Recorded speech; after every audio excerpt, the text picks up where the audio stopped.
Hey welcome everyone, welcome to investor Kazi YouTube channel. कैसे हैं आप लोग? आशा करते हैं आप लोग बढ़िया से होंगे। आज का दिन आपका बढ़िया जा रहा होगा। सो आज के वीडियो आपके माइंडसेट के ऊपर है कि जब हम ट्रेडिंग करते हैं ना, वो कौन से कारण हैं जिस वजह से हम लॉस करते हैं। टेक्निकल तो हर कोई बताता है आपको, और इसको मैं कुछ इस हिसाब से रिप्रेजेंट करूंगा ना कि रिसेंटली जो वॉच लिस्ट मैंने बनाया था, इस वॉच लिस्ट को मैं कनेक्ट करने की कोशिश करूंगा आपके साइकोलॉजिकल थॉट प्रोसेस के साथ। हर एक पॉइंट को हम कवर करेंगे। इनमें से कुछ ऐसे भी स्टॉक्स हैं जिन्होंने विद इन 5 डेज 30% 32% का रिटर्न बना के दिया। ऐसे भी स्टॉक है इस वॉच लिस्ट में जिसने कुछ नहीं बनाया, उल्टा 1-2% का नेगेटिव रिटर्न दिया। ये पूरा वॉच लिस्ट मैंने आप लोगों के साथ शेयर किया हुआ है ऑलरेडी मेरे लास्ट वीडियोस पे, जाके आप चेक कर सकते हैं। अब इनके साथ माइंडसेट को कैसे कनेक्ट करना होता है, हमारा जो माइंडसेट है वो कहाँ पर जाके अटक जाता है, ठीक है। वो कौन से पॉइंट है जिस वजह से एक ट्रेडर लॉस करते हैं, चाहे वो बिगिनर हो, चाहे वो कुछ समय से मार्केट में हो, या फिर वो एक्सपर्ट बनने के आसपास हो, लेकिन किसी एक पॉइंट पे वो रुका हुआ है, ठीक है। तो आज के इस वीडियो में ना हर एक पॉइंट को कवर करने की कोशिश करेंगे। तो स्टेप बाय स्टेप देखिएगा और वीडियो को एंड तक जरूर देखिएगा, मेरा आपसे ये रिक्वेस्ट रहेगा। तो सबसे पहले ना देख लेते कि लॉस होने के क्या क्या कारण होते हैं। पहला कारण एक होता है हमारा सेटअप, है ना। सेटअप का क्या टॉपिक है एक बार समझने की कोशिश करिए। जब हम ट्रेड पंच करते हैं ना, हमें एक प्रॉपर सेटअप चाहिए होता है। बिना सेटअप के ट्रेड करना बहुत ही मुश्किल है, ठीक है। हम क्या करते हैं आज के दिन, जो बिगिनर्स है वो फोमो में ट्रेड पंच करते हैं। क्या कंडीशन बनता है, मान के चलिए कि कोई एक स्टॉक कुछ इस हिसाब से चल रहा है, ठीक है। कोई एक स्टॉक कि नॉर्मली वो गिरा और आपने डिसाइड किया कि अरे गिर रहा है, मैं खरीद लेता हूं, और आपने खरीद लिया और आपको लगा कि यहां से वो ऊपर जा सकते, लेकिन वो नहीं जा रहा। तो आपका एक सेटअप होना चाहिए ट्रेड करने के लिए। एक सेटअप कुछ भी हो सकते हैं, कोई एक सेटअप लो, क्योंकि तुमको अगर रिस्क एंड रिवॉर्ड मैनेज करना है, तुमको अगर मनी मैनेजमेंट करना है, तो बिना सेटअप के नहीं कर सकते। कोई एक सेटअप जो है वो जरूर होना चाहिए। एक सिंपल सा एग्जांपल देंगे, हर एक पॉइंट पे चर्चा करेंगे, ठीक है, हर एक पॉइंट पे। और मेरा ये मानना है कि ऐसे वीडियोस आपको यूट्यूब में नहीं मिलेंगे। चलिए, जैसे कि एक सेटअप का एग्जांपल देता हूँ। जैसे कि मान के चलिए मेरे इस स्टॉक का एक सेटअप है। सेटअप ये है कि ये बॉटम आउट स्टॉक है और मंथली में ये अपनी रेंज को ब्रेक कर रहा था। यहाँ पर मैंने चर्चा किया और यहाँ से मैं चर्चा कर रहा हूँ, मैं एकदम बॉटम से चर्चा कर रहा हूँ। अगर आप मेरे पुराने वीडियोस देखेंगे या फिर जो मेरे मेंबर जुड़े हुए मेरे साथ, उनको पता होगा कि एग्जैक्टली यहाँ से मैं चर्चा कर रहा था, यहाँ से ये रैली देखने को मिला। उसके बाद यहाँ से मैंने चर्चा करना शुरू किया। 2 अलग अलग स्टेट पर मैंने चर्चा करना शुरू किया कि स्टॉक का स्टेजेस क्या है यहाँ पर और क्या मोमेंटम हमें देखने को मिल सकता है। तो जबरदस्त मोमेंटम देखने को मिला, नो डाउट, ठीक है। अब और एक सेटअप मैं बताता हूँ, ठीक है। तो ये एक तरह का सेटअप है। अब इसके साथ साथ और एक सेटअप बताते हैं, जैसे कि टाटा मोटर। देखिएगा, देखिए कुछ सीख के जाएंगे आप, ठीक है। जैसे कि मैं लगाता हूँ टाटा मोटर, मैं यहाँ पर टाटा मोटर को ऐड कर देता हूँ। हाल ही में आपने न्यूज़ वगैरह देखा होगा, टाटा मोटर कि टाटा मोटर में गिरावट देखने को मिल रहा है। उतना कुछ खास परफॉर्मेंस नहीं है, लगातार गिरावट है। क्या रीज़न है? तो देखो सिंपल से, आज से 2 महीने पहले यहाँ से मैंने कह दिया था कि मार्केट यहाँ से गिरेगा। एग्जैक्टली यहाँ पर मैं बैनिश हो गया था, एग्जैक्टली यहाँ पर, ठीक है। ये वो जगह है जहाँ पर मैं बैनिश हो गया था। कारण क्या है, मैं आपको कारण दिखाता हूँ, क्योंकि बिना कारण के डिस्कस करने का कोई मतलब नहीं है। हमेशा ध्यान रखिएगा, स्टॉक अपने ट्रेंड को चेंज करता है। कैसे? स्टॉक अपने ट्रेंड को चेंज करता है अपने मूविंग एवरेज के पास। 9 मूविंग एवरेज कह देता है कि जब कभी भी, देखो बेसिक नॉलेज है तुम्हारे पास, कुछ समझ में नहीं आ रहा, इन्वेस्टमेंट पे जा रहे हो, देखो 9 मूविंग एवरेज कहते हैं कि जब कभी भी प्राइस मेरे ऊपर क्लोज करना शुरू करेगा, जब तक वो इसके नीचे क्लोज नहीं करता तब तक वो चलता रहेगा। पता है ये रिटर्न कितने का है? एक बार परसेंटेज देख लीजिए कि ये रिटर्न परसेंटेज कितने का है। ये कहता है कि जब प्राइस इसके ऊपर आ जाएगा तो यहां से वो, अगर आप देखेंगे, करीबन 300% के आसपास रिटर्न बना के दिए इसने। 300% का मंथ के हिसाब करो, आई थिंक 1 साल होगा, 1 साल में 300% रिटर्न। सोच के देख लीजिए। तो ये कॉन्सेप्ट मुझे कहता है, ये सेटअप मुझे कहता है कि जब कभी भी प्राइस 9 मूविंग एवरेज के ऊपर मंथली टाइम फ्रेम पे आके क्लोज करे, तो आपको समझ जाना चाहिए कि स्टॉक अपने डायरेक्शन को चेंज कर रहे हैं, आने वाले दिनों में ऊपर जाएगा। जैसे ही ये मान के चले 9 मूविंग एवरेज को नीचे के साइड में ब्रेक करने की कोशिश करते हैं, बाहर से कहीं ना कहीं सेल ऑफ आ सकता है या फिर मार्केट साइडवेज रह सकता है। और अगर स्टॉक अपने ऑल टाइम हाई पे है, देखिए साइडवेज कब रहेगा? अगर इसका ऑल टाइम हाई नहीं आया है, इससे पहले अगर 9 मूविंग एवरेज के नीचे आ जाता है, तो इससे पहले अगर 9 मूविंग एवरेज के नीचे आ जाता है तो साइडवेज रहेगा। अगर इसका ऑल टाइम हाई नहीं आया, अगर ऑल टाइम हाई के ऊपर चला गया और 9 मूविंग एवरेज के नीचे आ गया, क्लोज करना शुरू कर देता है, समझ लीजिएगा कि इसने बॉटम बना लिया, ये इसने टॉप बना लिया। अब यहाँ से ऊपर जाने में इसको दिक्कत होगा। ये एक सेटअप है और ये प्रोबेबली रुक सकता है इस जोन के आसपास जो है अराउंड 600 से लेके 650। अब देखो बाई सेल का रिकमेंडेशन मत समझ लेना, मैं कॉन्सेप्ट समझाने की कोशिश कर रहा हूँ। अब ये मत सोच लेना कि सर तो यहाँ पर बाई कह रहे हैं, सेल कह रहे हैं। मैं बस अपना पॉइंट भी बताने की कोशिश कर रहा हूँ कि एक प्रॉपर सेटअप होना चाहिए। आज के दिन ये डिस्काउंट में है, नो डाउट। टॉप से देखेंगे तो लगातार 4 महीने से ये गिर रहा है, और अगर मैं टॉप से बात करूं तो इसने ऑलमोस्ट, अगर मैं बात करूं ना यहाँ से, तो आप देखेंगे कि टॉप से ये जो स्टॉक है ना वो अप्रोक्स 46% गिरा हुआ है। अब कोई जो पहली बार मार्केट में आया है या इसके पास थोड़ा बहुत नॉलेज भी है, वो कहेगा अरे सर ये तो गिर रहा है, सस्ता है, खरीद लेते। लेकिन मेरा सेटअप ये कह रहा है कि देखो यहाँ पर किसी भी तरह का पोजीशंस नहीं बनता जब तक वापस से वो रीगेन नहीं करेगा, तब तक मैं नहीं जाऊंगा। तो एक सेटअप होना चाहिए जिसके इंतजार में स्टॉक को आप वॉच लिस्ट में डालेंगे। हमारे पास सेटअप तो है, हम सीखते तो है लेकिन अप्लाई नहीं करते। दिक्कत वहाँ पर है, हम सेटअप जानते हैं, सेटअप पे काम भी करते हैं लेकिन ठीक से अप्लाई नहीं करते। तो ये सेटअप मुझे कह रहा है कि देखो अगर नीचे आता है ना तो मैं प्लान करूंगा, ये मेरे एक प्लान है। तो एक सेटअप होना चाहिए। लोगों के पास सेटअप है लेकिन फोमो के कारण कहीं पर भी ट्रेड पंच कर देते हैं। सिंपल चीजें बहुत पावरफुल है, फैंसी वर्ड पे मत जाओ, सिंपल चीजें पावरफुल है। सेटअप है तो उसको फॉलो करो, उस पर रिस्क एंड रिवॉर्ड आएगा, उस पर मनी मैनेजमेंट आएगा। तो पहला हमारा जो कारण है लॉस करने का, वो कारण है हमारा सेटअप। एक प्रॉपर सेटअप जिसपे हम आराम से काम नहीं करते, जिसको हम बार बार चेंज करते रहते हैं। या तो ये होता है कि सेटअप तो है पर मैं सेटअप का इंतजार नहीं करता, पहले ही ट्रेड पंच कर देता हूँ। तो मेन जो प्रॉब्लम है, पहला क्या है सेटअप, उसके बाद क्या है रिस्क एंड रिवॉर्ड मैनेजमेंट। ये क्या है? अब देखो सेटअप है, स्टॉक मार्केट भी है। अब स्टॉक मार्केट है तो यहाँ पर पॉजिटिव होगा, नेगेटिव होगा, ऊपर जाएगा, नीचे आएगा, सारी चीज़ें होगा। तो मुझे सबसे पहले चाहिए एक सेटअप, और मैं मान के चलता हूँ इस केस में मेरा सेटअप ये कह रहा है कि देखो भाई अगर यहाँ पर कहीं पर प्राइस आता है, यहाँ पर अगर वो होल्ड करता है और अगर वो यहाँ पर आने के बाद वापस ऊपर जाने की कोशिश करता है, अगर तुमको लगता है कि जा सकता है तो यहाँ पर तुम एक छोटा सा लॉस और एक बड़े से टारगेट के लिए एक ट्रेड पंच करो। देखो पंच करो मतलब पंच मत कर लेना, मैं बस समझाने की कोशिश कर रहा हूँ। मैंने सेटअप आइडेंटिफाई किया, सेटअप के बाद मैं डिसाइड कर रहा हूँ कि उस सेटअप में मुझे लॉस कितना लेना है, 2 रुपये या 3 रुपये, और प्रॉफिट कितना लेना है, 20 रुपये या 25 रुपये। ये है मेरा रिस्क एंड रिवॉर्ड मैनेजमेंट। देखिए ये मेरा रिवॉर्ड है, ये मेरा रिस्क है कि रिस्क क्या ले रहा हूँ और रिवॉर्ड क्या मिल रहा है मुझे। देख लीजिए रिस्क एंड रिवॉर्ड मैनेजमेंट ये कब पॉसिबल हुआ? जब मेरा सेटअप तैयार था, जब मुझे पता था कि सेटअप क्या है। सेटअप में मैं सही गलत हो सकता हूँ, लेकिन वो जो सही और गलत है वो सिस्टमेटिक होना चाहिए। तो सिस्टमेटिक मैं कितना लॉस लूंगा, कितना मैं प्रॉफिट लूंगा, वो है हमारा मैनेजमेंट। ये जो आप देख पा रहे हैं ना, ये है हमारा मैनेजमेंट। चलिए यहाँ पर आ जाते हैं, देखिए क्या है रिस्क एंड रिवॉर्ड मैनेजमेंट। तो ये कब होगा पॉसिबल? जब आप सेटअप को देखेंगे, सेटअप पे काम करेंगे। उसके बाद देखिए क्या है, उसके बाद क्या है, उसके बाद है lot size, basically position sizing. अब इसमें आ जाता है, देखिए पोजीशन साइजिंग क्या कह रहा है। पोजीशन साइजिंग कह रहा है कि देखो भाई इसमें कुछ रिस्क एंड रिवॉर्ड तो निकले होंगे, राइट। पोजीशन साइजिंग को कैसे रिलेट करेंगे? देखिए अब मैंने देखा कि देखो भाई अगर नीचे आता है तो इस जोन के आसपास कहीं पर मैं प्लान करूंगा, सारा कुछ मेरा प्री डिसाइड हो चुका है कि अगर यहाँ पर कहीं पर आता है तो मैं प्लान करूंगा, ये मेरा जोन है जिस जोन के आसपास मुझे प्लान करना है सपोज, ठीक है। इसको थोड़ा सा मिडल में लाता हूँ ताकि आपको समझने में, देखने में आसानी हो। तो मैं ये सोच रहा हूँ कि मैं ना इसमें काम करूँगा, और काम करने के लिए मैंने देखा कि ये वो जगह है या फिर ये वो जगह है जहाँ पर मैं अपने पहला पोजीशन बनाने का प्लान कर रहा हूँ। और मैंने सबसे पहले क्या देखा? Setup, right. सबसे पहले हमने देखा सेटअप, उसके बाद हमने देखा रिस्क एंड रिवॉर्ड क्या होगा। अगर मैं यहाँ पर पोजीशन बनाता हूँ तो मैं तो कहीं पर स्टॉप लॉस लगा ही नहीं सकता, फ्लो में रहेगा, सपोर्ट जोन है नहीं, तो मेरा रिस्क एंड रिवॉर्ड मैनेज नहीं होगा।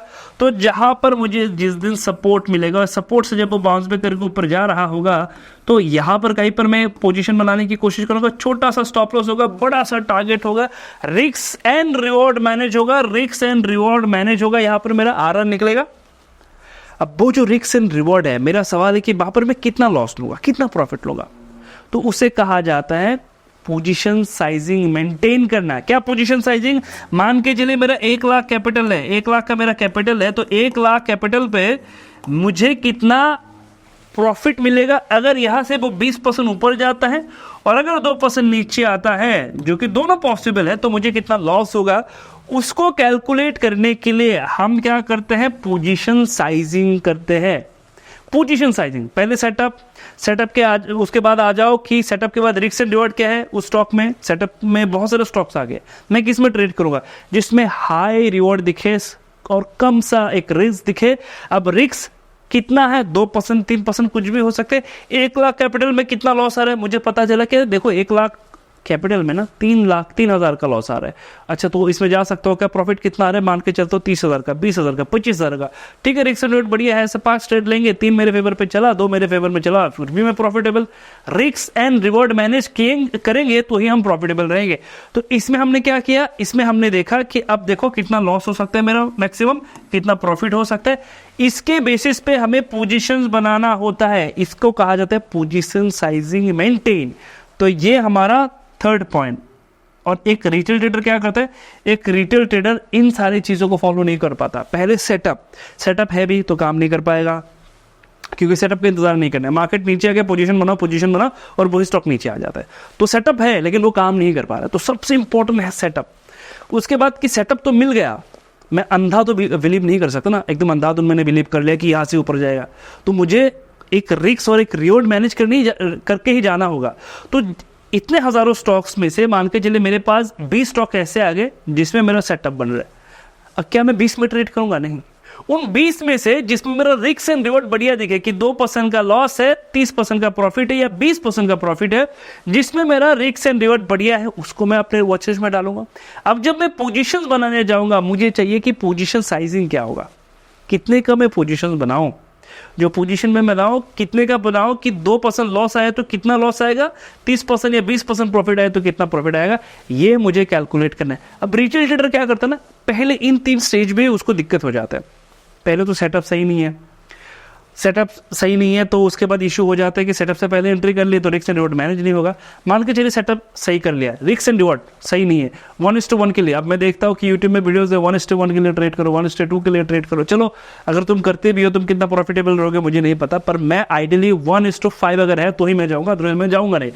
तीसरा, लॉट साइज क्या है कि कितना क्वांटिटी मुझे होल्ड करना है। मान के चलो मैंने आज पोजीशन बनाया और रात को मुझे टेंशन हो रहा है, अरे कल को अगर मार्केट गिर गया क्या होगा, मुझे कितना लॉस होगा, मैं तो फिर बर्बाद हो जाऊंगा।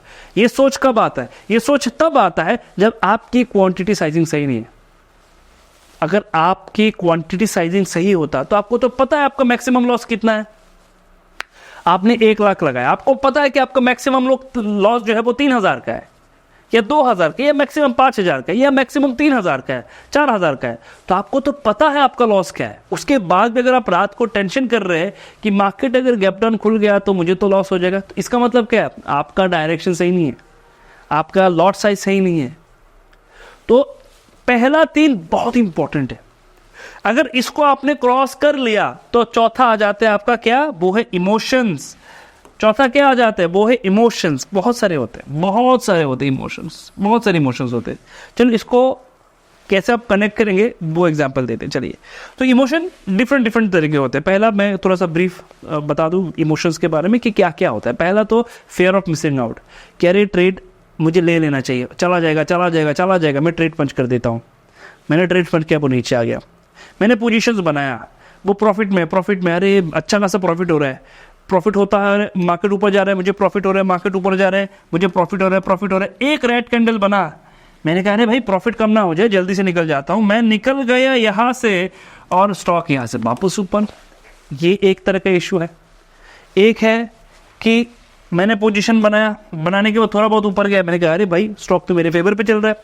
उसके बाद नीचे आया और नीचे मैंने कहा ठीक है चला जाएगा कहते ही उसके बाद बड़ा कैंडल बन गया। अब मैं ना इसको एग्जिट कर पा रहा हूँ ना मैं इसको होल्ड कर पा रहा हूँ, ये मेरा इशू आ गया। तो ये भी एक तरह का इमोशनल इशू है, जिस वजह से हम पोजीशन को ना मेंटेन कर पाते हैं ना एग्जिट कर पाते हैं। तो इमोशंस, ये जो पॉइंट है, इसको कैसे सुधारे? जैसे ही आप इन तीनों को यूज करना शुरू करेंगे ये ऑटोमेटिकली गायब हो जाएगा। जैसे ही आप इन तीनों को सेटअप को प्रॉपर रखेंगे, रिस्क रिवॉर्ड को बढ़िया से रखेंगे, लॉट साइज को बढ़िया से रखेंगे, तो जाहिर सी बात है आपका इमोशन भी आपके कंट्रोल में आ जाएगा। अब इमोशन का एक एग्जांपल देते हैं, चलिए इमोशन कैसे और कहाँ पर काम करता है एग्जांपल देते हैं। देखिए ये कुछ स्टॉक्स है, अगर मेरे वीडियो आप रोज़ देखते तो आपको पता होगा, ये कुछ स्टॉक्स है जिनमें हम रोज़ चर्चा करते हैं, जिनको आपके सामने मैंने ये वॉच लिस्ट बनाया है, एक दिन पहले करके मैंने बनाया हुआ है। अब कहाँ पर और कहाँ पर हमने ट्रेड प्लान किया था, मैं एक बार आपको दिखाता हूँ यहाँ पर, ठीक है। कहाँ पर हमने ट्रेड प्लान किया और क्या कंडीशंस बना, मार्केट का क्या कंडीशन था, सारा कुछ यहाँ पर मैं आपको दिखाता हूँ। देखिए ठीक है, तो इस स्टॉक की अगर मैं बात करूँ तो इस स्टॉक पे जो हमने प्लान किया था वो यहाँ पर किया था। यहाँ से इसने अच्छा खासा मोमेंटम बनाया। अगर आप देखेंगे 290 रुपये से ये गया था, आई थिंक 320 या 325 तक गया था। ज़बरदस्त मोमेंटम इसने दिखाया कोपरन ने। उसके बाद अगर मैं परसेंटेज वाइज भी दिखा देता हूँ, ठीक है, तो आपको और इजी हो जाएगा चीज़ों को समझना। तो कोपरन में अगर मैं बात करूँ तो परसेंटेज वाइज इसने जो मोमेंटम बनाया है, तो वो मोमेंटम है, अगर मैं यहाँ से देखता हूँ तो यहाँ से इसने मोमेंटम बनाया है अप्रॉक्स कितने परसेंट का, 12% का। चलो ठीक है, उसके बाद क्या है, इसके बाद है हमारा कौन सा, ये स्टील सिटी। अगर मैं बात करूँ तो यहाँ से हमने चर्चा करना शुरू किया और इसने जो मोमेंटम बनाया है वो भी एक बार चेक कर लेते हैं। अच्छा, ये सभी स्टॉक आप लोगों के सामने ही मैंने वॉच लिस्ट में डाला, ऐसा नहीं है कि मैं रैंडमली कुछ भी कह रहा हूँ। तो इसने करीबन 18-19% का रिटर्न इसने बना के दिया। चलो उसके बाद क्या है, सीरम सिल्क, उसने कितना परसेंट रिटर्न बना के दिया, ये तब बना के दिए जब पूरा मार्केट गिर रहा था, ठीक है, ओवरऑल मार्केट गिर रहा था तो ये चल रहे थे, ध्यान रखिए। तो इसने कितना मोमेंटम बनाया, इसने करीबन अगर मैं बात करूँ तो ये गया था करीबन 32% के आसपास अप्रॉक्स, अगर आप लगाएंगे तो 32% के आसपास गया। इसकी बात करो तो इसने क्या मोमेंटम बनाया, किर्लोस्कर ब्रदर, तो इसमें हम लोगों ने चर्चा किया था यहाँ से। तो यहाँ से अगर मैं बात करूँ तो इसने कितने परसेंट का मोमेंटम बनाया, इस पर हम लोगों ने चर्चा किया था इस कैंडल से। आई थिंक मैं एक बार 1 आवर पे चला जाऊँ तो समझने में मुझे इजी होगा। हाँ, इस कैंडल से हमने चर्चा किया, तो यहाँ से इसने कितने परसेंट का मोमेंटम बनाया, इसने बनाया करीबन 11% का। चलो इसने कितना बनाया, इसमें कुछ खास मोमेंटम मिला नहीं, और आई थिंक हम लोगों ने यहाँ पर कहीं पर चर्चा किया था टॉप में। अब यहाँ से ये नीचे आया, कितने परसेंट नीचे आए, ये आया करीबन 2% के आसपास। उसके बाद जयश्री ट्री, इसका क्या कंडीशन है, इस पे हमने चर्चा किया था इस जोन के आसपास, इस कैंडल पे हमने कहीं पर चर्चा किया था। उसके बाद अगर आप देखेंगे तो ये यहाँ से गया था, अगर मैं बात करूँ कोई वही 4-5% के आसपास गया था ये ऊपर। उसके बाद बात कर लेते हैं बोरोसिल की, तो बोरोसिल अगर आप देखेंगे ये 2 दिन में कितना परसेंट गया था, यहाँ पर कहीं पर हम लोगों ने चर्चा किया, यहाँ से वो आया था करीबन 7-8%। चलो उसके बाद क्या था वॉच लिस्ट पे, उसके बाद ये था, इसने कितना परसेंट मोमेंटम बनाया, इस पर भी हम लोगों ने चर्चा की है यहाँ पर। और यहाँ से इसने जो मोमेंटम बनाया वो कितना परसेंट का बनाया, वो बनाया करीबन 11% 12% के आसपास। हिकल ने कितना बनाया, चलो देखते हैं। हिकल में हम लोगों ने चर्चा किया था इस जोन से, यहाँ पर कहीं पर हम लोगों ने चर्चा किया था बॉटम से। तो अगर मैं बात करूँ तो हिकल में कितना बना परसेंटेज वाइज, यहाँ पर कहीं पर हम लोगों ने चर्चा किया था। उसके बाद यहाँ से हिकल ने मोमेंटम बनाया, तो इसने भी करीबन 9% के आसपास मोमेंटम बनाया। एस्टर की अगर मैं बात करूँ तो एस्टर में क्या कंडीशन बना, एस्टर पे हम लोगों ने चर्चा किया था यहाँ पर। अच्छा, इनके सभी के वीडियोस अवेलेबल है, जाके एक बार जरूर चेक करिएगा, ठीक है, सभी की वीडियो ऑलरेडी अवेलेबल है, जाके चेक करिए। इसने 15% का मोमेंटम बनाया। और ये फॉलिंग मार्केट की मैं बात कर रहा हूँ, ठीक है, फॉलिंग मार्केट में जो मोमेंटम्स वगैरह आ रहे हैं इस पर हम लोगों ने चर्चा की है। यहाँ पर इसने कुछ खास मोमेंटम नहीं बनाया, तो इस पर हम लोगों ने चर्चा कहाँ से किया था, यहाँ से कहीं से किया था, राइट, इस जोन के आसपास से कहीं पर हम लोगों ने चर्चा किया था इस पर। तो मैं इसको यहाँ से दिखाता हूँ, यहाँ से कहीं पर हम लोगों ने चर्चा किया था। और यहाँ से अगर आप देखेंगे ये कितना परसेंट नीचे आया, ये आया करीबन 4% के आसपास। चलिए ईपीएल में क्या कंडीशन है, कहाँ पर चर्चा किया था हम लोगों ने, यहाँ पर ही चर्चा किया था। ये कितना परसेंट नीचे आया, यहाँ से अगर मैं बात करूँ तो कितने परसेंट नीचे आया, ये टॉप से ये गिरा करीबन कितने परसेंट, मैं मान के चलता हूँ ये 5% गिरा, ठीक है। इसका क्या कंडीशन है, गोवा कार्बन, ये कहाँ से कहाँ तक आया, ये भी अगर मैं बात करूँ तो टॉप से यहाँ से अगर मैं बात करूँ तो ये आया करीबन 5% नीचे। ये दोनों कल गिरे थे, ये रिसेंटली हमने वॉच लिस्ट में डाला हुआ, इनमें कोई प्लान हम लोगों ने अपलोड किया नहीं। तो नोटिस करके देखिए, तो इनमें कुछ स्टॉक है जो सेटअप को एक्टिव करके ऊपर जा रहे थे, जिन्होंने सेटअप एक्टिव ही नहीं किया। जैसे कि अगर मैं बात करूँ रेडिंगटन, तो मैं अगर आप वीडियो देखेंगे आपको पता होगा कि इसने सेटअप एक्टिव ही नहीं किया, फिर भी मैंने कैलकुलेट किया, ये नहीं चला, नीचे आ गया 3% 4% जो भी ईपीएल, ये सेटअप एक्टिव ही नहीं किया, नीचे आ गया, फिर भी मैं मान के चलता हूँ कि नहीं चलो ये नीचे आ गया, ठीक है। सवाल है कि इनमें से एक स्टॉक है जिसने मान के चलिए 32% का रिटर्न दिया उस समय पे जब ओवरऑल मार्केट गिर रहा है, इसने एक हफ्ते में 32% का रिटर्न बना के दिया। सवाल है कितने लोगों के पास है, कितने लोगों ने खरीदा होगा, कितने लोगों ने होल्ड किया होगा, है ना। तो यहां पर इसका मतलब मैं ये समझाने की कोशिश कर रहा हूं कि स्टॉक्स वही है, चलने वाले वही है, ना चलने वाले भी वही है। सवाल ये है कि विनिंग ट्रेड को आप कितना होल्ड करते हैं और लूजिंग ट्रेड को आप कितना जल्दी काट ऑफ करते हैं, कितना जल्दी निकलते हैं वहां से। तो जब आपको सेटअप पता है, आपको रिस्क पता है, आपको रिवॉर्ड पता है, इसके साथ आपका मनी मैनेजमेंट सही है, तब जाके आप अपने इमोशन को कंट्रोल कर सकते हैं। रिस्क एंड रिवॉर्ड के साथ साथ बढ़िया रैली को आप होल्ड करके बैठ सकते हैं, आपका इमोशंस आपके कंट्रोल में रहेगा। इमोशन को अगर कंट्रोल में करना है, पहले इन 3 चीजों पे काम करो, तब जाके इमोशन कंट्रोल में होगा। एक है ओवर ट्रेडिंग, लॉस करने का, और एक क्या कारण है ओवर ट्रेडिंग। बहुत सारे लोग रिलेट भी कर पा रहे हो। कौन से लोग ओवर ट्रेडिंग करते हैं? इक्विटी वाले नहीं करते, ऑप्शंस वाले करते। सबसे ज्यादा ओवर ट्रेडिंग कौन करता है? ऑप्शंस वाला। इक्विटी वाला बहुत कम ओवर ट्रेड करता है, वो कहता है कि खरीद के छोड़ देते, देखेंगे क्या होगा, मैक्स यही होगा कि यहाँ से ऊपर जाएगा तो नीचे जाएगा। तो सबसे ज़्यादा रिलेट करने की कोशिश करेगा ओवर ट्रेडिंग करता है ऑप्शंस वाला, क्योंकि कम कैपिटल पे मिल रहा है, उसको लग रहा है कि किसी एक ट्रेड में ना मेरा पूरा प्रॉफिट छुपा हुआ है, सिर्फ मैं ट्रेड पंच नहीं कर पा रहा हूँ। तो ओवर ट्रेडिंग को अगर आपको अवॉइड करना है, कैसे करेंगे? ऑलरेडी जब आप सिस्टम में हैं, already over trading not automatically खत्म हो जाएगा। तो ओवर ट्रेडिंग को अगर आपको एलिमिनेट करना है अपने ट्रेडिंग स्टाइल से, तो सबसे पहले तो इक्विटीज पे आपको शिफ्ट होना होगा, दूसरा ऑप्शन आपको अवॉइड करना होगा, तीसरा पहले चारों चीज़ों को अपने ध्यान में रखो। अगर ये आपके कंट्रोल में है, ऑटोमेटिकली ये भी कंट्रोल में आ जाएगा। तो हर एक चीज़ कनेक्टेड है, आपको बस समझना है कि किसको कब और कहाँ पर प्रेफरेंस देना है। हर एक चीज़ कनेक्टेड है, हर एक चीज़। उसके बाद देखो क्या है रिवेंज ट्रेड। क्या है ये रिवेंज ट्रेड? आप लोगों ने किया, मैंने भी शुरुआत में किया, बहुत सारे लोग करते हैं, आज भी कर रहे हैं, कल भी करेंगे, आने वाले दिनों में भी होगा। रिवेंज ट्रेड क्या है? एक ट्रेड में मैंने पंच किया, मेरा अच्छा खासा प्रॉफिट चल रहा था या लॉस चल रहा, स्टॉक नीचे आ गया। मैं क्या सोच रहा हूँ कि अरे भाई देखो, मेरा तो लॉस हो ही नहीं सकता, मैंने जो स्टडी किया है स्टॉक ऐसे ऐसे करके नीचे है, मैंने स्टडी किया कि इसको तो यहाँ से ऊपर जाना है, ये यहाँ से नीचे आ गया, लेकिन मैं तो ये एक्सेप्ट ही नहीं कर पा रहा हूँ, कैसे नीचे आएगा? इसकी ऐसा हिम्मत की है नीचे आ जाए, तो मैं क्या करूंगा ना, जैसे बॉटम में जाएगा मैं और खरीदता रहता हूँ, और खरीदता रहता हूँ, और खरीदता रहता हूँ, और इस रिवेंज के चक्कर में मेरा और घाटा होता रहता है और लॉस होता रहता है। तो रिवेंज ट्रेड नहीं करना है, रिवेंज ट्रेड नहीं करना है कि अरे मुझे तो प्रॉफिट चाहिए, आज ही चाहिए, कैसे मेरा लॉस होगा।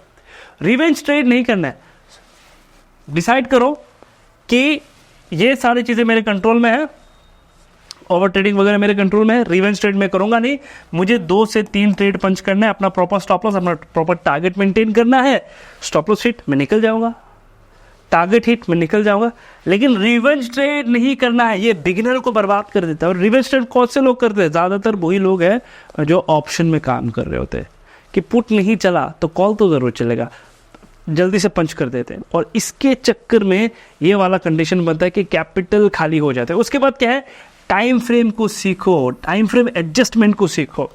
मैक्सिमम लोग जिस चीज़ को फॉलो नहीं करते वो है टाइम फ्रेम। टाइम फ्रेम आपको बता देता है कि देखो तुम जो ट्रेड करोगे ना वो किस हिसाब से ट्रेड है और तुमको क्या देखना है। मान के चलिए अगर मैं बात करूँ सियाराम सिल्क की, अगर आप देखेंगे उसने मंथली में ब्रेकआउट किया, राइट। मैंने कहा भी है कि मंथली में ब्रेकआउट होता है तो स्ट्रांग होता है, किसी भी कारण से अगर नीचे आता है हाई प्रोबेबिलिटी होता है वो बाहर से रिकवर कर ले ऊपर चला जाए। सबसे पहले समझो कि तुम किस तरीके के ट्रेड कर रहे हो। तुम इन्वेस्टर हो, तुम पोजिशनल ट्रेडर हो, तुम स्विंग ट्रेडर हो, तुम इंट्राडे ट्रेडर हो। तुम हो किस तरीके के ट्रेडर? तुम इन्वेस्टर हो तो मंथली देखो, तुम पोजिशनल ट्रेडर हो तो वीकली देखो, तुम स्विंग ट्रेडर हो तो डेली देखो, तुम इंट्राडे ट्रेडर हो तो 1 आवर। इंट्राडे ट्रेडर BTST दोनों एक साथ ही आ जाते हैं, बाई टुडे सेल टुमारो। तो तुम 1 आवर देखो, तुम 15 मिनट देखो, तुम मैक्स 10 मिनट देखो। तुमको यही वाला फ्लो चाहिए, राइट। तुमको ये पता करना अगर इंटरडे में हो कि नेक्स्ट 2 घंटे में क्या होगा, तो टाइम फ्रेम के एडजस्टमेंट को सीखो। सबसे पहले टाइम फ्रेम को कैसे यूटिलाइज करें, खुद के ट्रेडिंग स्टाइल को पहले पहचानो कि मैं किस तरीके का ट्रेडर हूँ, मैं किस तरीके का ट्रेडर हूँ, जो पैसा मैं लगा रहा हूँ मैं किस तरीके का ट्रेडर हूँ, किस लिए मैंने पैसा लगाया हुआ है। अगर तुम स्विंग ट्रेडर हो, तुम्हारा बिहेव भी स्विंग ट्रेडर वाला ही होना चाहिए कि देखो मेरा जो रिटर्न आएगा ना वो मैक्सिमम 7 दिन से लेके 15 दिन तक आ जाएगा। अगर मैं पोजिशनल ट्रेडर हूँ, देखो मेरा जो ट्रेड है ना वो 3 महीने से लेके 6 महीने तक आ जाएगा। अगर मैं इन्वेस्टर हूँ तो 5 साल के बाद बात करेंगे। अगर मैं इंटरडे BTC ट्रेडर हूँ तो नेक्स्ट 2 घंटे में मुझे अपना सॉर्ट आउट करना है सब कुछ, या फिर कल मॉर्निंग तक मुझे सॉर्ट आउट करना है। तो तुमको समझना है तुम किस टाइप के ट्रेडर हो, और वो बताएगा कि कौन से टाइम फ्रेम पे तुम एनालाइज कर रहे हो। आज के दिन जो भी एनालाइज मैं करता हूँ आप देखिएगा वो वीकली है, वो मंथली है, वो डेली पे भी है, वो 1 आवर पे भी है। तो सबसे पहले टाइम फ्रेम को समझो, धीरे धीरे करके मंथली से धीरे धीरे करके आपको आना है 15 मिनट या 10 मिनट टाइम फ्रेम पे। हम शुरुआत ही करते हैं क्योंकि हमारे पास जो यूट्यूब में स्ट्रेटेजी अवेलेबल है ना वो 15 मिनट का है। और स्ट्रेटेजी कैसे मैं आपको मूवी दिखाता हूँ, ठीक है। मैं किसी को पर्सनली तो नहीं कह रहा हूँ, टारगेटेड वगैरह तो नहीं कर रहा हूँ, मैं बस बताता हूँ। ये कहा जाता है कि देखो 5 कैंडल ऐसे बने, 5 मिनट का कैंडल ऐसे ऐसे बना, ऐसे ऐसे करना, तीसरा जैसे ब्रेक करते पंच करो, यहाँ पर स्टॉप लॉस लगाओ। अगर आपको लगता है कि ऐसे ही ट्रेडिंग होता है और इससे आप प्रॉफिटेबल ट्रेडर बन जाएंगे तो कमेंट पे आप बता दीजिएगा कि एक्चुअल में बन पाएंगे कि नहीं। दूसरा चीज़, कोई ये कहते हैं कि देखो पहला कैंडल बना 5 मिनट का, दूसरा कैंडल बना ऐसा, तीसरा कैंडल बना ऐसा, यहाँ पर सेल करो और यहाँ पर स्टॉप लॉस लगाओ। ऐसे ट्रेड नहीं होता। हम मंथली को छोड़ के, वीकली को छोड़ के, डेली को छोड़ के, 1 आवर को छोड़ के सीधा 5 मिनट में नहीं आ सकते, सीधा 15 मिनट में नहीं आ सकते। हमें पूरा देख के आना होगा। अब क्यों देखना है, क्योंकि ये कन्विक्शन देते हैं आपको अपने ट्रेड पे बने रहने का। ये कन्विक्शन देते हैं कि जो ट्रेड में ले रहा हूँ ना, हो सकता है कि मेरे लेने के बाद थोड़ा बहुत ऊपर जाए। जैसे कि अगर आप CRM सेल को देखेंगे ना, बीच में वो एक दिन 4% नीचे आया था, -4%, उसके बाद अगले दिन वो वापस ऊपर चला गया। तो ये जो 4% पे होल्ड करने वाला क्षमता है वो कहाँ से आएगा, वो तभी आएगा जब आप टाइम फ्रेम को समझेंगे। आपकी बिहेवियर क्या होगा, जैसे कि आज के दिन मार्केट गिर रहा है, मैं क्यों परेशान हूं। जो लोग इन्वेस्टर उनको तो फर्क ही नहीं पड़ता, जो लोग पोजिशनल ट्रेडर है उनको भी खास फर्क नहीं पड़ रहा, जो स्विंग ट्रेडर है वो सोच रहे कि इस महीने कुछ खास मिलेगा नहीं, जो इंटरडे ट्रेडर है, BTC ट्रेडर है, उसका तो दिन का दिन काम खत्म हो जा रहा है, उसका तो कुछ हेडेक है ही नहीं, उसको आज लेना है, जो भी लेना है आज लेना है, या तो प्रॉफिट में क्लोज करेंगे या तो लॉस में क्लोज करेंगे। तो टाइम फ्रेम को समझो। टाइम फ्रेम तुमको बताएगा कि तुमको किस टाइप का, जो तुम ट्रेड कर रहे हो वो किस टाइप का ट्रेड है, और इसके साथ साथ तुम्हारा ये जो सोच है वो किस तरीके से रहना चाहिए, तुम्हारा जो पेशेंस है, तुम्हारा जो एटीट्यूड है मार्केट को लेकर, तुम्हारा जो सोच है वो कैसा रहेगा, वो टाइम फ्रेम डिसाइड करेगा। लोगों को यही नहीं पता कि किस टाइम फ्रेम पे मैं क्या कर रहा हूँ। तो टाइम फ्रेम को स्पेसिफाई करो। अगर तुम इन सारी चीज़ों को कर पाते हो ना, मैं कहता हूँ कि तुम लॉस मेकिंग ट्रेडर से सीधा प्रॉफिट मेकिंग ट्रेडर पे आ जाओगे। सीक्वेंस को समझो। उसके बाद देखो ट्रेड टाइप, जैसे कि मैंने कहा कि अगर तुम लगा रहे हो ना पैसा, लोगों को क्या होता है कि लोग पैसा निवेश करते हैं, पहले ट्रेड पंच करते हैं। ट्रेड पंच करने के बाद या तो वो इन्वेस्टर बन जाते हैं या तो वो इंटरडे में क्लोज कर देते हैं। हालांकि उन्होंने ट्रेड लिया था, मान के चले कि स्टॉक को यहाँ से 20% ऊपर जाना है यहाँ से, लेकिन ट्रेड पंच करने के बाद वो नीचे आ गया, आते आते आते इतना नीचे आ गया वो होल्ड करते करते करते लॉन्ग टर्म इन्वेस्टर बन गए। नहीं करना है, या तो निकल जाओ, या तो तुम अगर लॉन्ग टर्म इन्वेस्टर ही हो तो तुमको पहले मंथली में ही चर्चा कर लेना चाहिए था, मंथली में ही डिस्कस कर लेना चाहिए था कि मैं तो इन्वेस्टर हूँ, 5 साल बाद देखूंगा, 7 साल बाद देखूंगा, 10 साल बाद देखूंगा। तो ट्रेडर टाइप, तुम किस तरह का ट्रेडर हो, तुम किस तरीके के ट्रेड ले रहे हो, ट्रेडिंग टाइप को देखो कि मैं इंट्राडे कर रहा हूँ। अब तो मैं इंट्राडे कर रहा हूँ तो इंट्राडे वाला ही बिहेव रखूंगा, जो भी होगा आज होगा, फ्रीक्वेंट ट्रेड पंच करेंगे, जो भी आएगा टारगेट निकल जाएंगे।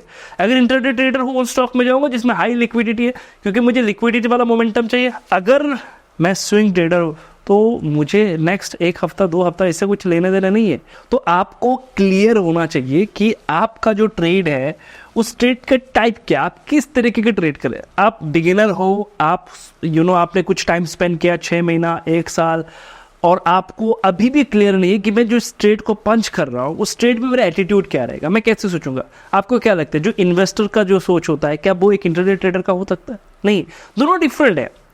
जो पोजिशनल ट्रेडर है, जो स्विंग ट्रेडर है, उसका सोच सेम है नहीं है, डिफरेंट है। तो आपको वो थॉट बिल्ड करना होगा अपने अंदर, तब जाके आप सस्टेन कर पाएंगे। तो यहाँ पर ये जो ट्रेड टाइप है ना, बहुत इंपॉर्टेंट है। और अगर आप इस सीक्वेंस को फॉलो कर पाते हैं, मैं आपको कहता हूँ कि आप एक सक्सेसफुल फुल टाइम ट्रेडर बन पाएंगे। आप लोग कहते हैं ना कि सर फुल टाइम ट्रेडर बनने के लिए क्या चाहिए, ये सारी चीज़ें आपके कंट्रोल में होना चाहिए। उसके बाद क्या है, सेक्टर, बहुत इंपॉर्टेंट है ये टॉपिक। सेक्टर क्या है बेसिकली? सेक्टर है कि जैसे कि मार्केट में उतार चढ़ाव रहते हैं, मार्केट ऊपर जाता है, मार्केट नीचे आता है, फ्लक्चुएशन होता है। आपने देखा होगा कि कभी कभी इंडेक्स गिरता है तो स्टॉक्स तो ज़बरदस्त गिरते हैं, खास करके स्मॉल कैप मिड कैप। गिर गया, मान के चलिए इंडेक्स ऊपर आ गया, स्टॉक्स वही के वही है। तो ये जो प्रॉब्लम है, अगर इससे आपको बचना है तो क्या करना होगा, सेक्टर को समझना होगा कि मैं ना ऐसे सेक्टर के स्टॉक्स अपने पोर्टफोलियो में रखूंगा, ऐसे सेक्टर के स्टॉक्स में पोजीशंस बनाऊंगा, बीटीएसटी कर रहा हूँ, स्विंग कर रहा हूँ, इंटरडे कर रहा हूँ, कुछ भी, कि मार्केट के साथ साथ ना जब मार्केट ऊपर जाए वो सेक्टर भी ऊपर जाएगा। तो इस सेक्टर पे मैं एक डेडिकेटेड वीडियो आप लोगों के लिए बनाऊंगा कि जब मार्केट ऊपर जाए तो ऐसा ना हो कि मार्केट ऊपर गया, मेरा स्टॉक वहां का वहां बैठा है, वो नहीं चल रहा। तो इसके लिए सेक्टर को जानना बहुत जरूरी है। सेक्टर आपको बता देगा कि देखो भाई, मार्केट रिकवर करेगा तो यही वो स्टॉक है, यही वो सेक्टर है जिसको ऊपर जाना है।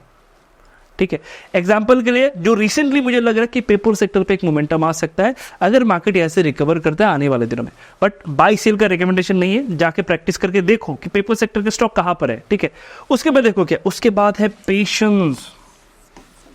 ट्रेड तो पंच कर ली, वो इंपॉर्टेंट नहीं है, सारा कुछ तुमने सीख लिया, जान लिया, ट्रेड पंच कर दिया। अब ट्रेड तुम्हारा एक दिन ऊपर जा रहा है, अगले दिन नीचे आ रहा है, एक दिन ऊपर जा रहा है, अगले दिन नीचे आ रहा है। तुम कहोगे अरे धत, इसको बेच देते, काम करते, अलग से एक स्टॉक बाय कर लेते, ये नहीं चल रहा तो वो चल जाएगा। या एक स्टॉक आपने लिया, लेने के बाद मान के चले वो 1% नीचे आके रुका हुआ है, ना स्टॉप लॉस हिट कर रहे हैं, ना बैठा हुआ है वहां पर, आप कहेंगे एक काम करते हैं, इसको बेच के किसी और स्टॉक में चलते हैं। अगर आप ऐसे ही करते रहेंगे, आप कभी भी अपने उस डायरेक्शन तक, उस गोल तक नहीं पहुंच पाएंगे जिसके लिए आपने इतना मेहनत किया। तो पेशेंस बहुत ज़्यादा इंपॉर्टेंट है, आपको पेशेंस देना होगा, समझना होगा कि देखो या तो स्टॉप लॉस है, या तो टारगेट है, या तो मेरे बाइंग प्राइस को ऊपर आए तो मैं ट्रेलिंग स्टॉप लॉस लगाऊं, उसके बाद जाके ये आपको रिवॉर्ड देगा। तो अगर आपको रिवॉर्ड चाहिए, आपको सबसे पहले इन सारी चीज़ों को सही करना है। पेशेंस बहुत इंपॉर्टेंट है, इन्वेस्टर हो तो सबसे ज़्यादा पेशेंस चाहिए, तो आपको पेशेंस देना होगा। कभी कभी क्या होता है ना कि ऐसा होता है कि पूरा स्टॉक गिर गया, मेरा स्टॉक गिर गया, मैंने स्टॉप लॉस मेंटेन नहीं किया। अगर आपको बाकी चीज़ों का कन्विक्शन है तो पेशेंस की ज़रूरत होगा वहाँ पर, उसके बाद जाके आपको वहाँ से रिटर्न मिलेगा। तो पेशेंस बहुत इंपॉर्टेंट है, कुछ भी ओवरनाइट नहीं होता। लोगों को लगते कह रहे ओवरनाइट हो जाएगा, नहीं, इट टेक्स टाइम, बहुत साल लगते हैं। और हर एक बिगिनर के लिए मेरा सजेशन रहेगा, पहले आओ इन्वेस्टमेंट में जाओ, उसके बाद पोजिशनल ट्रेड में आओ, उसके बाद स्विंग ट्रेड में आओ, उसके बाद इंट्राडे, बीटीएसटी 3 दिन 4 दिन के लिए ट्रेड प्लान करो। अदरवाइज ये मार्केट आपके लिए नहीं है। आज कमाओगे, परसों कमाओगे, एक दिन आएगा पूरा निकल जाएगा मार्केट। इस वजह से सिस्टम को फॉलो करो। और मेरा ये मानना है कि अगर कोई इस पूरे सीक्वेंस को मेंटेन कर पाएगा ना, उसको और कुछ नहीं चाहिए, और कुछ नहीं चाहिए। इस सीक्वेंस में सब कुछ है। अगर आप फुल टाइम ट्रेडर बनना चाहते हैं, टिक मार्क करिए कि अरे सेटअप तो मेरा बढ़िया है, रिस्क रिवॉर्ड मेरा नहीं चल रहा होगा, या मान के चलिए लॉट साइज में मेरा इशू चल रहा है। चलो अगर ये दोनों सही हो जाता है तो थोड़ा सा इमोशन का भी चक्कर है। अगर इमोशन नहीं हो रहा है, इसको डेवलप करो। अगर इमोशन हो गया तो ओवर ट्रेडिंग को अवॉइड करने की कोशिश करो। अगर ओवर ट्रेडिंग अवॉइड हो गया, उसके बाद आओ कि रिवेंज ट्रेड नहीं करना है। उसके बाद आओ कि टाइम फ्रेम को थोड़ा सा सुधारेंगे और थोड़ा सा मैच्योर करना है खुद को, ट्रेड टाइप को आइडेंटिफाई करेंगे, नेचर डेवलप्ड होगा, एक कैरेक्टर चाहिए। मैं हमेशा कहता हूँ कि कैरेक्टर इंपॉर्टेंट है, कि आप क्या कैरेक्टर प्ले कर रहे हैं ना, वो बहुत ज़्यादा इंपॉर्टेंट है स्टॉक मार्केट में। रियल लाइफ में जैसे इंपॉर्टेंट है कि क्या कैरेक्टर है मेरा, किस कैरेक्टर को मैं प्ले कर रहा हूँ।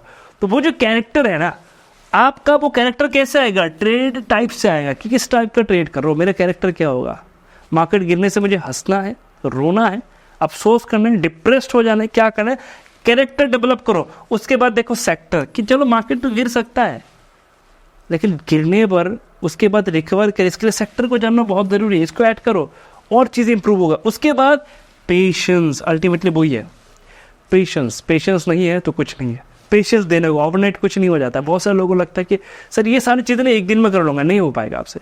तो इसको सिर्फ 30 दिन फॉलो करके देखिए। सबसे इंपॉर्टेंट क्या है, सब कुछ आप जान गए, लेकिन जो आप जाने हो ना, इसको एक सीक्वेंस पे 30 दिन तक फॉलो करना, इसको एक सीक्वेंस पे रोज रोज काम करना इस प्रोसेस पे, वो आपके हैबिट को बिल्ड करेगा। तो 30 दिन करके देखो, सीख लिया वो इंपॉर्टेंट नहीं है, सीखने के बाद रोज अप्लाई करना। मार्केट अच्छा होगा, मार्केट बुरा होगा, मार्केट वर्स्ट होगा या बहुत बेहतर होगा, इन सभी जगहों पे अपने इमोशन को सेम रखे 30 दिन काम करके देखो, आप देखेंगे ट्रेडिंग बहुत ईजी है। आप गलत चक्कर में थे, आप गलत डायरेक्शन में, ट्रेडिंग बहुत ईजी है, आप इन चीज़ों को फॉलो नहीं कर पाते। क्या करना है, इसका पूरा स्क्रीनशॉट लीजिए, पूरा स्क्रीनशॉट लीजिए, ठीक है, पूरा स्क्रीनशॉट लीजिए इस चीज़ का, और इसको अपने जिस भी डेस्कटॉप में आप काम करें, जिस भी लैपटॉप में काम करें, ऑफिस में काम करें, कहीं पर भी काम करें ना, वहाँ पर लगाइए इन सारी चीज़ों को, पूरा इसका एक मैप लगाइए कि ये सारी चीज़ें मुझे फॉलो करना है, रोज़ करना है। और आप मुझे कमेंट पे आके बताओ कि सर आपने तो कहा ऐसा ऐसा होगा, मैं नहीं कर पा रहा हूँ, ठीक है। तो पूरा इसका स्क्रीनशॉट लो और लगाओ, अपने दीवार पे लगाओ जहाँ पर तुम बैठ के ट्रेड कर रहे हो, बिगिनर हो, कुछ समय मार्केट में है, आपको लग रहा है कि अरे शर्म आएगा सर इसको लगाने में, लोग क्या कहेंगे, मैं तो अच्छा खासा ट्रेडर हूँ। लगाओ, देखो फॉलो कर पा रहे हो कि इसको फॉलो कर लिया, ये वाला नहीं हो रहा, इसको फॉलो कर लिया, ये वाला नहीं हो रहा, कौन सा नहीं हो रहा, गलती तो देखो एक बार, उसके बाद सुधारो, ठीक है। अगर ज़रूरत है उसका फोटो भी भेजो मुझे कि मैं प्रोसेस को फॉलो कर रहा हूँ, ज़रूरत है तो फोटो भेजो मुझे कि मैं प्रोसेस को फॉलो कर रहा हूँ, लेकिन कहीं पर कुछ मिसिंग है तो इसमें भी हम चर्चा करेंगे। अगर कहीं पर कुछ मिसिंग है, मुझे नहीं लगता कि ऐसा होगा, फिर भी आप प्रोसेस को फॉलो करके देखिए नेक्स्ट 30 डे। उसके बाद आप कुछ नहीं, पेपर ट्रेड तो कर सकते हो ना, लिखो कि क्या है क्या नहीं, पेपर ट्रेड करो। ऐसा नहीं कि तुरंत जाके ट्रेड पंच कर दो, पेपर ट्रेड करो, लिखो, बढ़ो। उसके बाद आके हर एक फील्ड में सक्सेस होने के लिए कुछ रास्ता होता है, उस रास्ते पे आपको आगे जाना है। अब क्या है कि कुछ लोग आपको इजीली बता देंगे रास्ता क्या है, और कुछ आपको खुद ढूंढना होगा। मैंने आपको बताया हुआ, आप कैसे काम करेंगे आपके ऊपर है। एंड आई होप कि ये बड़ा वीडियो आपको बहुत अच्छा लगा होगा, आपने बहुत सारी चीज़ें इस वीडियो से सीखा होगा। नहीं सीखा या सीखा जो भी है कमेंट पे ज़रूर बता दीजिएगा। चैनल पे नए हैं तो सबसे पहले चैनल को ज़रूर सब्सक्राइब कर दीजिएगा। मिलता है नेक्स्ट वीडियो पे।